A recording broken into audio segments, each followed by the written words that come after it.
Donc voilà. Donc maintenant, moi, je vais prendre un petit moment pour vous présenter ce que j'ai fait dans le cadre de mon travail de master à l'Université de Fribourg sur la gélinote des bois dans les Préalpes. Et j'ai donc décidé de commencer cette présentation par deux mots en anglais qui sont Stay Connected.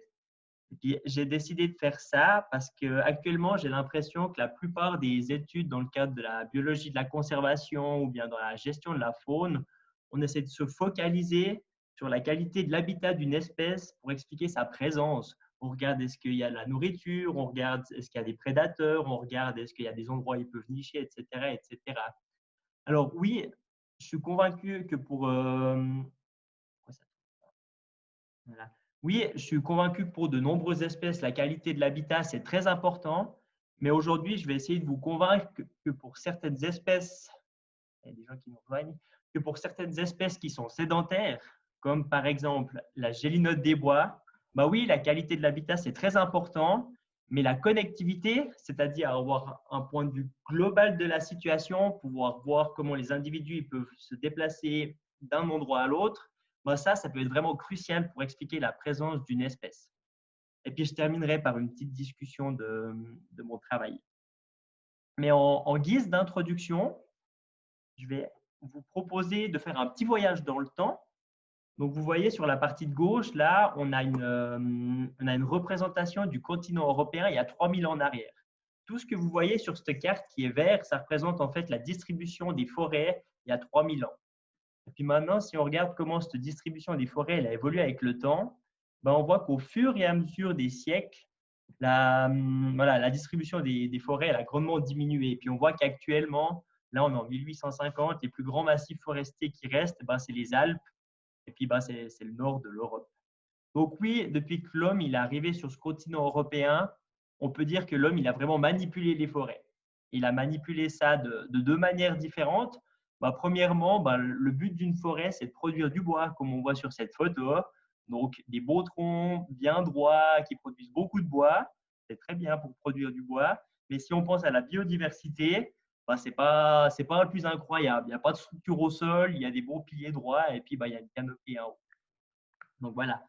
Donc ça, c'est la première manière dont l'homme il a manipulé la forêt. Et puis la deuxième manière, on parle de fragmentation des forêts. Je ne sais pas si vous reconnaissez ces deux photos, c'est des photos aériennes d'une même forêt. Je ne sais pas si certains arrivent à reconnaître, mais en fait, c'est la Béra.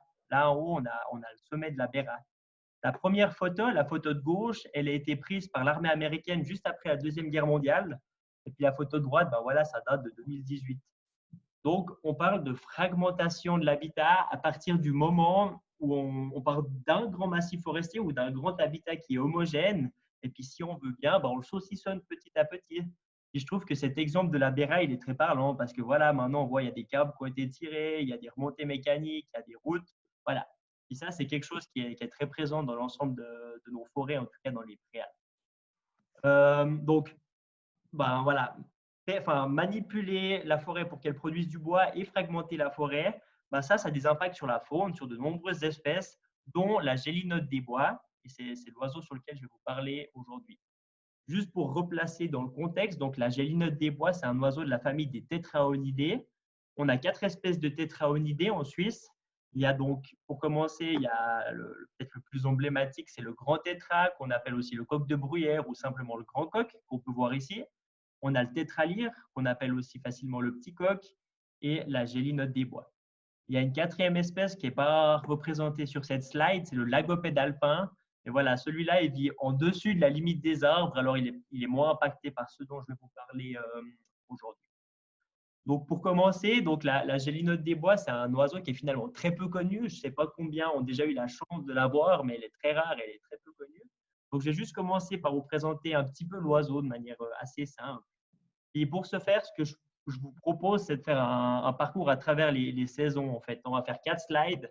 Chaque slide, on va parler d'une saison, puis je vais vous expliquer un peu qu'est-ce qu'elle fait, cette espèce.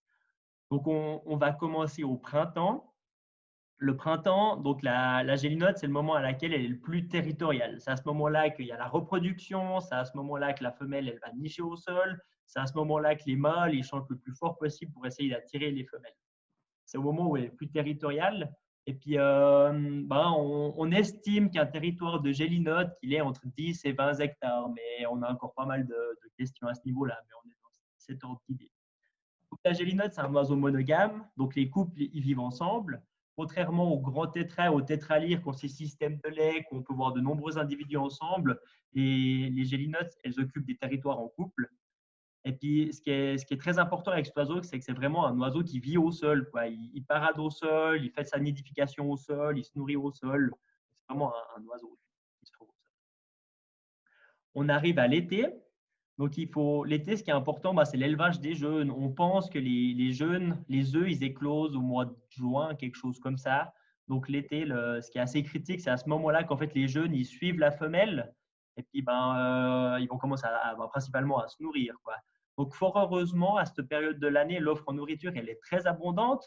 Donc, il faut savoir que la gélinote, elle est phytophage, elle se nourrit de beaucoup de choses, principalement des petites feuilles, des fruits rouges. Même les jeunes, on sait qu'ils se nourrissent d'insectes. Donc, l'offre en nourriture, elle est assez abondante en été.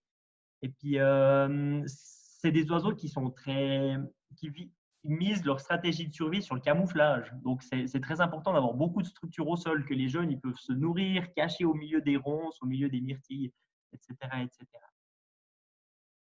Donc, après l'été, on arrive sur l'automne. L'automne, ce qui est important pour cet oiseau, c'est à cette période-là qu'il y a de la dispersion. Donc, il faut savoir que la gélinote, donc c'est un oiseau qui est territorial. On estime qu'à partir du moment où voilà, les jeunes ils naissent en été, pendant le premier automne et le premier hiver, ils ont une phase de dispersion. Donc, ils vont un peu se balader un peu dans l'habitat. Ils vont essayer de trouver un territoire où ils vont s'établir.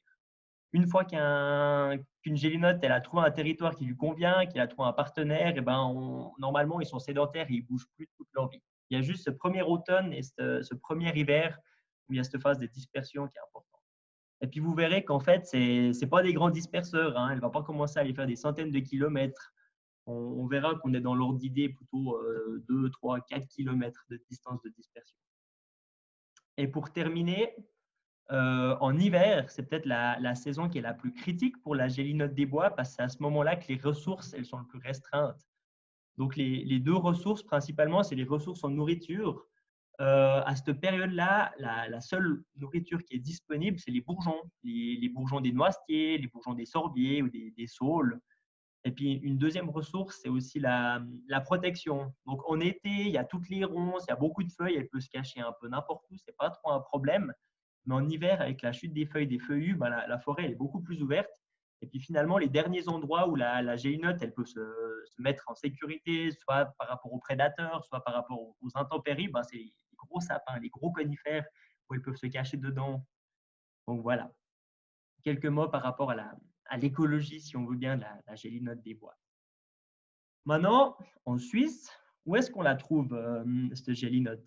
Donc, sur cette carte, vous voyez, elle vient de l'Atlas l'Atlas de la Station ornithologique suisse, et puis c'est des cartes de 2016. Donc, on voit principalement, on peut les trouver sur les massifs du Jura, le Jura vaudois, dans le canton de Neuchâtel aussi, sur tout le front des Préalpes, et puis aussi sur les flancs des vallées fluviatiles à l'intérieur des Alpes.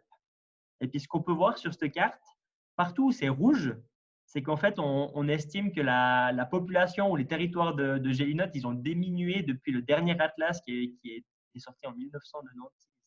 Donc, comme on peut voir sur cette carte, il y a quand même pas mal de rouge. Et puis, on est assez inquiet actuellement du maintien de cet oiseau un peu partout en Suisse. Et puis, les deux raisons qui sont évoquées pour le déclin de cette espèce, c'est principalement la perte d'habitat.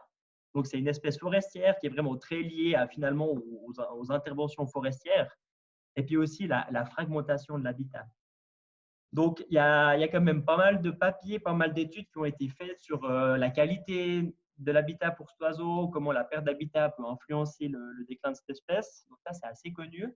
Par contre, la fragmentation de l'habitat, comment ce saucissonnage du forêt, ça peut impacter l'espèce, ça, il y a un peu moins de papiers. Et c'est pour ça qu'en fait, moi, j'ai voulu faire mon travail de master là-dessus. Là, je vous montre sur ce graphe. Donc, en fait, c'est un papier qui est sorti en décembre 2020, donc il est tout récent. Hein. Ils ont fait vraiment un suivi assez pointilleux de cette espèce dans le Šumava, dans le parc national de Šumava en République tchèque, dans la forêt de Bohême. Puis sur l'axe en bas, vous voyez, c'est les années. Donc, ils ont commencé en 1970, je crois, le suivi de cette espèce jusqu'en 2020. Et puis, sur l'autre axe, finalement, c'est l'état de la population. Et puis, on voit que bon, il s'est assez bien maintenu à peu près jusqu'en 2005, 2008, quelque chose comme ça. Mais on observe qu'au cours des 15 dernières années, il y a vraiment un gros déclin de l'espèce. Et puis là aussi, dans ce papier, ils essayent d'expliquer un peu quelles sont les causes principales. Ils parlent vraiment de cette perte de l'habitat et puis comment la fragmentation de l'habitat peut avoir un impact négatif sur ce oiseau. Donc voilà. Donc, la question pour moi que j'avais sur mon travail de master, c'était vraiment comment est-ce que la distribution des forêts à l'échelle du paysage, elle peut affecter la présence de la gélinote chez nous dans les préalpes. Et puis l'hypothèse que j'aimerais essayer de montrer dans le cadre de mon travail de master, c'était que les forêts présentant une qualité d'habitat similaire sont plus fréquemment occupées par la gélinote des bois si ces dernières sont connectées dans le paysage. Et pour répondre à cette question, j'ai décidé de prendre une trentaine de zones d'études dans les Préalpes occidentales, donc canton de Fribourg, canton de Vaud et canton de Berne. Et pour chacun de ces 30 sites, d'essayer de mesurer la qualité de l'habitat grâce à un indice de qualité et essayer de mesurer la connectivité de cet habitat grâce à un indice de connectivité. Pour l'indice de qualité, j'ai la grande chance, je ne suis pas le premier à travailler sur cet oiseau. Il y a ma collègue Sandrine Vider qui a aussi fait son travail de master sur cet oiseau. Et puis en fait, on a passé pas mal de temps à réfléchir à où est-ce que les ressources hivernales, elles sont situées dans les forêts des Préalpes. Et puis on a sélectionné 4 sites d'à peu près 200 hectares dans les Préalpes fribourgeoises où on allait sur le terrain, on a cartographié l'ensemble des perchoirs. Donc vraiment, ces gros conifères qui sont bien denses, à l'intérieur desquels une gélinote elle peut être cachée et être tranquille. Et toutes les sources de nourriture, où est-ce que c'est situé dans la forêt. Et à partir de ça, on a fait différentes cartes. On a essayé de superposer les couches. Et puis, on a vu que finalement, en fait, la gélinote des bois, elle se situe vraiment où ces deux ressources, elles se trouvent. Et puis, on montre vraiment qu'en fait, ces perchoirs, ils sont vraiment fondamentaux, ils sont vraiment cruciaux pour expliquer la présence de l'espèce dans les préalpes. Donc voilà, grâce à son travail, moi, j'ai décidé d'utiliser cette abondance de perchoirs pour quantifier la qualité des habitats, d'une trentaine d'habitats à l'intérieur des préalpes occidentales. Donc ça, c'est pour l'indice de qualité. Et puis pour l'indice de connectivité, donc je vous l'ai déjà dit en introduction, mais je le répète, donc la gélinote, c'est une espèce qui est strictement forestière. C'est vraiment pas commun de voir une gélinote qui sort du couvert forestier puis qui va traverser un alpage. Elle mise vraiment sa stratégie sur le camouflage et c'est vraiment d'être cachée à l'intérieur des forêts. Et comme je vous ai dit, la distance de dispersion, elle est très courte pour la gélinote. Donc, la distance entre l'endroit où l'oiseau naît et l'endroit où il va établir son territoire, on estime que c'est environ 4 km pour les mâles et puis 2 km pour les femelles. Donc, en prenant en considération ces deux éléments de cette espèce, on peut dire qu'en fait, les corridors forestiers, si on veut bien, les couloirs qui permettent de relier les différentes forêts, c'est hyper important. Et puis, il y a des papiers qui ont été montrés que quand les forêts sont très déconnectées, on observe de la consanguinité, de la perte de diversité génétique, enfin voilà, tous des facteurs qui montrent que pour la survie à long terme de l'espèce, c'est pas bon signe, quoi. Donc moi, la deuxième partie de mon travail, c'était vraiment d'essayer de trouver dans les préalpes où est-ce que ces principaux corridors forestiers ils étaient localisés. Donc voilà, je vais prendre un petit peu de temps pour vous parler donc, de ce premier indice pour commencer. Donc déjà, ma zone d'étude, donc comme je vous l'ai dit en introduction, je l'ai fait dans cette grosse patate verte que vous pouvez voir là à l'écran. Donc c'est vraiment ces préalpes occidentales. Voilà, c'est surtout dominé par ces grandes forêts d'épicéas et puis de hêtres. Et puis il y a beaucoup, la production de bois, c'est très important dans cette unité géographique. Et puis aussi, on a la particularité, il y a des stations de ski, il y a beaucoup de trails de VTT, il y a beaucoup de randonneurs. Et pour sélectionner mes 30 zones d'études, je n'ai pas fait ça complètement aléatoirement. En fait, il y a eu un inventaire forestier national où, en fait, pour chaque des pixels de 25 mètres sur 25 mètres, 25 mètres sur 25 mètres, on a une idée du pourcentage conifère et feuillu. Et puis ça, on l'a pour toute la Suisse. Donc, on sait que la gélinote, c'est un oiseau qui vit plutôt dans les milieux de conifères. Donc, en fait, moi, ce que j'ai fait, c'est qu'à partir de cet inventaire forestier national, moi, j'ai isolé les patchs où il y a principalement de la forêt de conifères. Donc, il y a au moins 80% de forêt de conifères. Donc, sur cette carte, ça correspond aux pixels qui sont plutôt bleus. Et puis, j'ai essayé de trouver 30 sites où il y a au moins 80% de conifères. Comme c'est une espèce qui est vraiment à l'intérieur des forêts, j'ai évité les lisières. J'ai vraiment essayé de faire ça au cœur des forêts. Et puis, j'ai sélectionné une trentaine de sites entre 40 et 60 hectares. J'en ai à peu près un tiers situé sur le canton de Fribourg, un tiers dans le canton de Berne et puis un tiers dans le canton de Vaud. Et puis, sans même le savoir que j'allais travailler au parc Gruyère Pays d'en Haut plus tard, j'ai quand même une grande partie de mes zones qui se trouvent. Donc voilà. Là, maintenant, la première étape, c'était d'aller cartographier tous ces perchoirs dont je vous ai parlé en introduction, puis finalement les compter, puis voir où est-ce qu'ils se trouvent, ces gros perchoirs.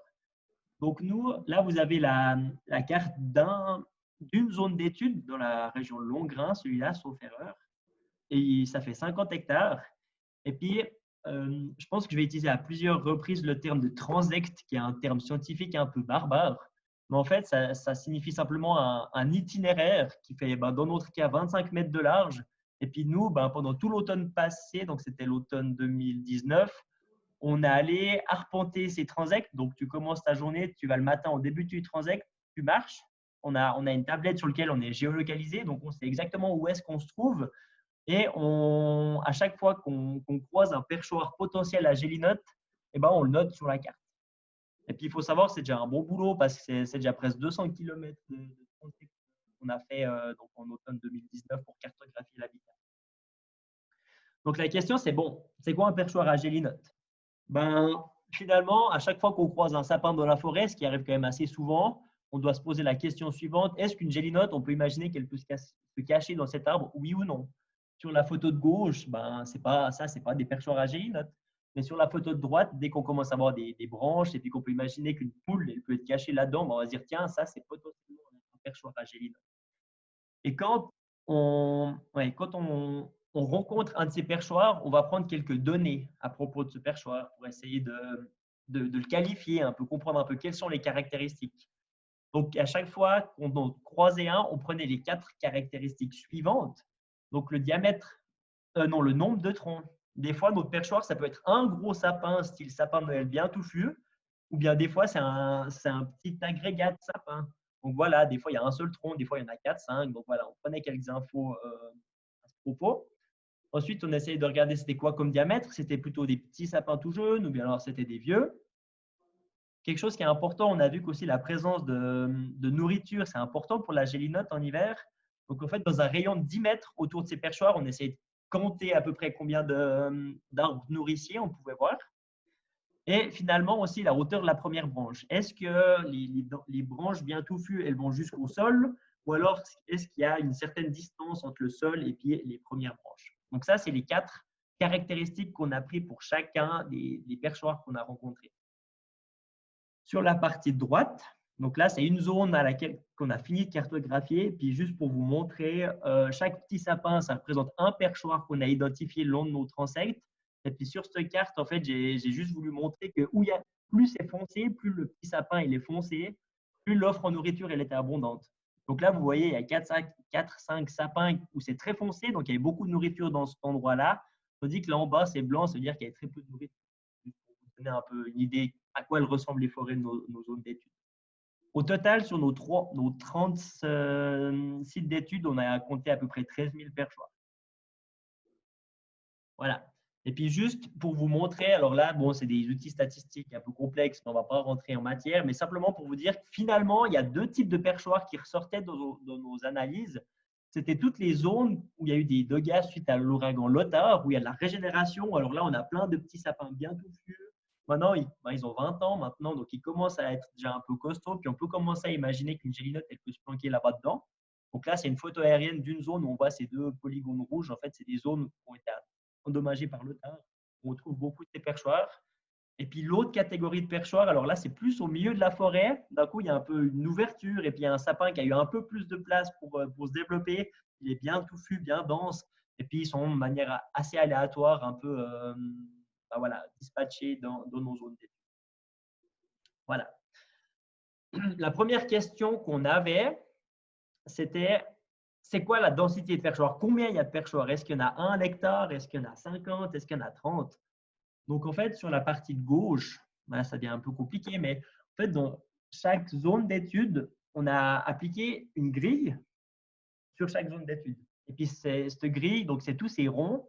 Puis, chacun de ces ronds, ils font 1 hectare. Et puis, finalement, ce qu'on a fait, c'est que nous, on a compté le nombre de perchoirs par hectare qu'on a compté par zone. Voilà. Et puis, sur la partie de droite, vous avez en fait sur l'axe vertical, c'est mes 30 zones d'études. Et puis, sur l'axe horizontal, c'est la densité de perchoirs par hectare qu'on a pu observer.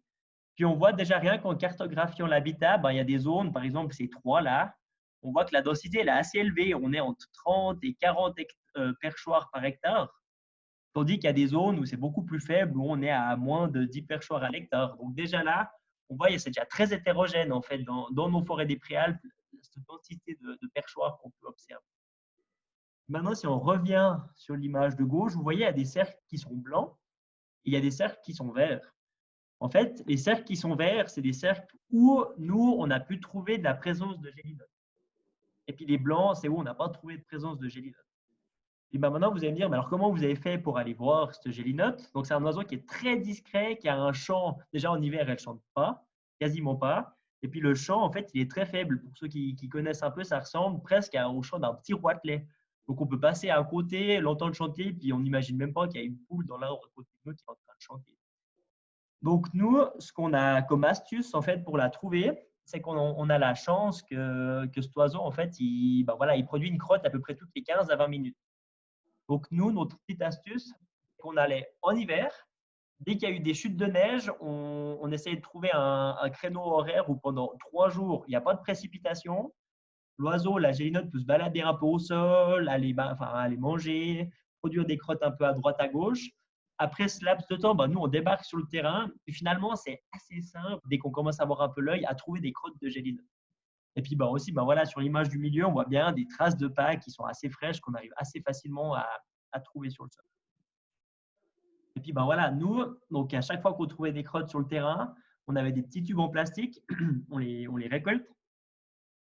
Et puis grâce aux outils génétiques qu'on a maintenant, donc nous, on récoltait nos échantillons, on ramenait ça au laboratoire à l'université de Fribourg, on arrivait à isoler l'ADN. Et puis, donc voilà, dans tous ces territoires qu'on a prospectés, il y avait de la gélinote, mais il y a aussi un oiseau qui est très similaire, donc le tétralyre. Et puis les deux oiseaux, ils produisent des crottes qui sont très similaires.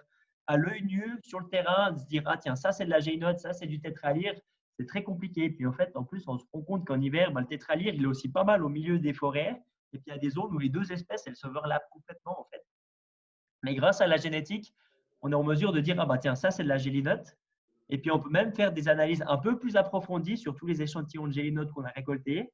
Et on arrive à se dire, ah bah tiens, alors ça c'est un mâle, ça c'est une femelle, ces deux individus, ils sont génétiquement assez assimilés, ils sont peut-être frères et sœurs, ils sont parents. Enfin, voilà, on a des outils statistiques qui nous permettent de faire des études assez intéressantes. Donc voilà, ça c'est les résultats de nos prospections, donc au cours de l'hiver 2019-2020. Au total, on a récolté 251 échantillons à peu près. Et puis, on a été assez content de se rendre compte que presque la moitié des échantillons qu'on a récoltés sur le terrain, c'était de la gélinote. Donc ça, c'est une bonne nouvelle. Il y a à peu près un tiers où malheureusement l'ADN n'était pas de bonne qualité et puis on n'a pas réussi à prédire l'espèce. Voilà, on n'a pas réussi à dire, OK, ça c'est de la gélinote ou du tétralyre. Et puis finalement, les échantillons qui restent, c'était du tétralyre et même quelques Et au final, sur ces 122 échantillons de gélinotes qu'on a récoltés, on a réussi à distinguer en tout cas 73 génotypes différents. Donc, ça veut dire en tout cas 73 individus différents. Donc, c'est des résultats, on est assez content. Et puisqu'on est assez content, là, vous avez juste une photo de mes 30 zones d'études. Puis, je vous ai expliqué un peu en introduction comment on avait choisi nos zones d'études, simplement en regardant où est-ce qu'il y avait ces densités de conifères. Et on est assez content parce que finalement, 55% des sites, donc plus de la moitié des sites qu'on a sélectionnés aléatoirement, on a réussi à trouver de la présence de gélinotes à l'intérieur. Voilà. Donc maintenant, je vais pas vous embêter avec les analyses statistiques, tout ça. Je vais aller directement un peu au résultat. résultats qu'on avait, une de nos premières questions qu'on avait, c'était est-ce qu'en fait, ben voilà, la densité de perchoir, est-ce que ça favorise la présence de la gélinote, oui ou non? Donc, on voit sur ce graphe-là à droite, dans l'axe horizontal, on a la densité de perchoir par hectare. Et puis sur l'autre axe, on a la probabilité de trouver de la gélinote. Puis on voit qu'en fait, plus on augmente avec les analyses statistiques qu'on a fait, on voit plus on augmente la densité de perchoir, plus la probabilité de trouver de la gélinote, elle est grande. Par exemple, si on dit qu'on a 40 perchoirs à l'hectare, on situe quelque chose comme ça, bon, on a déjà presque 30% de chances de trouver de la gélinote. Donc ça, c'est déjà un résultat qu'on est assez content. La deuxième question, donc voilà, à chaque fois qu'on a croisé un perchoir potentiel, donc un épicéa où on se dit tiens, une gélinote pourrait être cachée dedans, on a pris des données. Et en fait, avec l'étude qu'on a fait, on a pu essayer un peu de creuser un peu c'était quoi, quel type de perchoir est favorisé par la gélinote. Plutôt les gros, plutôt les petits, etc. etc. Et en fait, nous, avec nos études, on se rend compte qu'ils préfèrent quand même les petites structures. Donc, quand il y a un, deux ou trois arbres qui composent la structure, plutôt que des gros agrégats de plein de sapins. Ce qu'on a trouvé, c'est que les structures qui étaient préférées, c'était des troncs un peu de taille intermédiaire, entre 20 et 50 cm. Donc, les plus petits, ben, ça fait assez sens. Hein. Les petits sapins, une poule peut vraiment se cacher dedans. Et puis, les trop gros sapins, bon, on se rend compte qu'aussi, il n'y a plus forcément assez de branchage autour qui permettent de se cacher dedans. Donc, on a trouvé que c'était ce type de sapin qui était favorisé. Ça, on n'est pas surpris, mais effectivement, les arbres où il y a de la nourriture autour, ils sont grandement favorisés par rapport par la gélinote.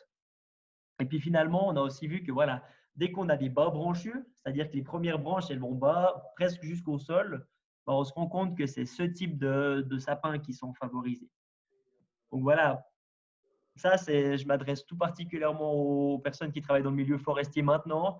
Les gros conifères comme ça, comme vous les voyez en photo là, bien denses, bien touffus au milieu de vos forêts, ben, si vous voulez favoriser la gélinote, ben voilà, il faut les favoriser. Ensuite, là aussi, il y a 2-3 graphes un peu compliqués. Je ne vais pas vous embêter avec ça.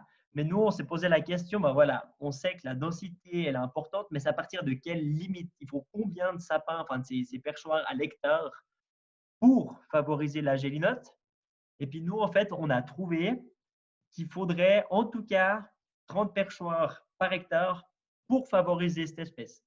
Là, vous voyez, il y a différentes couleurs, il y a différentes courbes, on a essayé différents modèles, mais voilà, on est dans ce ordre d'idée qu'à partir de 30 perchoirs, ben là, on commence à avoir de l'habitat intéressant pour la gélinote.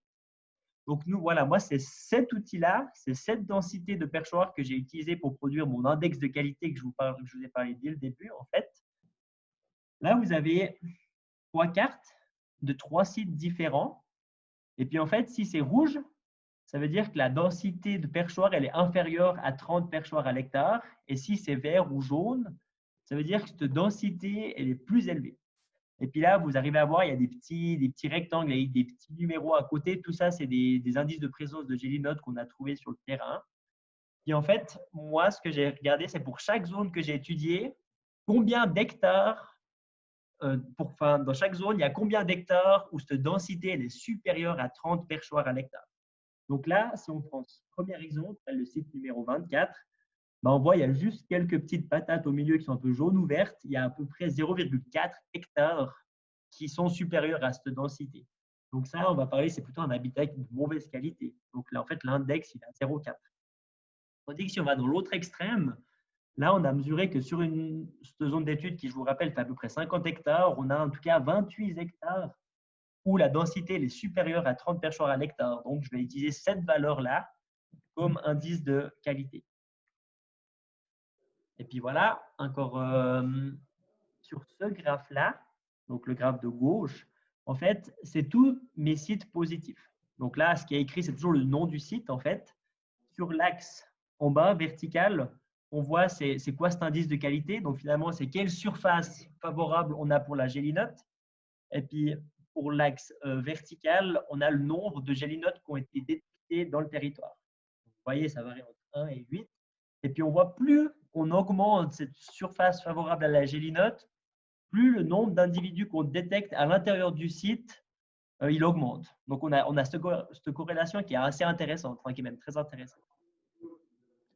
Par contre, si on regarde sur l'autre graphe, donc là, sur le graphe de gauche, il y a seulement les sites positifs, donc ça fait à peu près la moitié, une quinzaine.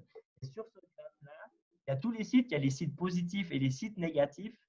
Mais en fait, ce qu'on montre avec ce graphe-là, c'est que si on regarde que cette valeur, que cet indice de qualité, ça n'arrive pas à nous dire oui ou non, cet habitat il est favorable, oui ou non.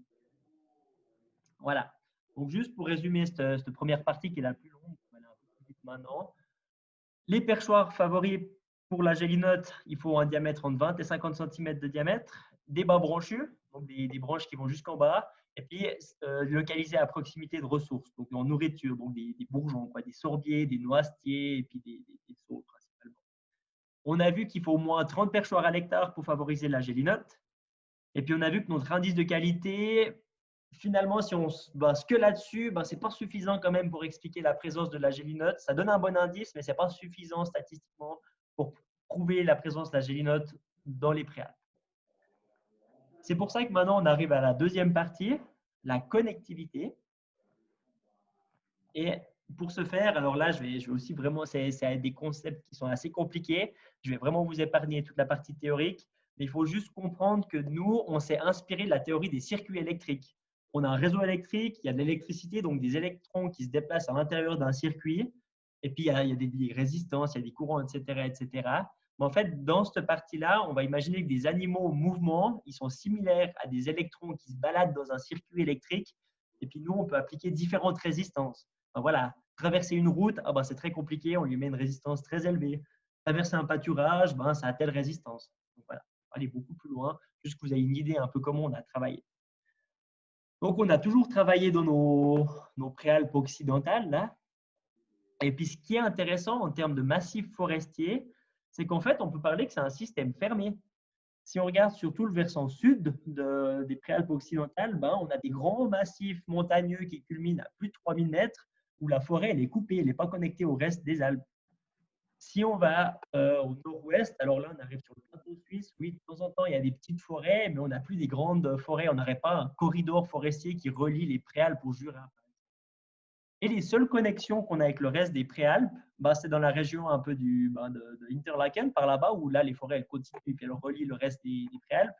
Et puis dans la région de Saint-Maurice, on a une connexion avec le reste des Alpes. On a vraiment ce système fermé de forêt avec juste 2 entrées. Et puis, moi, ma question, donc j'aimerais bien voir où est-ce qu'ils sont les principaux corridors forestiers là-dedans. Donc, en m'inspirant des circuits électriques, si j'applique une source de courant dans ces 2 extrémités et que j'utilise la distribution des forêts comme grille de résistance, on peut arriver à une carte comme ça. Donc là, je ne sais pas si vous vous situez, c'est la même photo qu'avant, simplement une photo aérienne. Là, on a Thun, là, on a Saint-Simon, Châteaudet, là, on devine le lac de la Gruyère qui se situe là.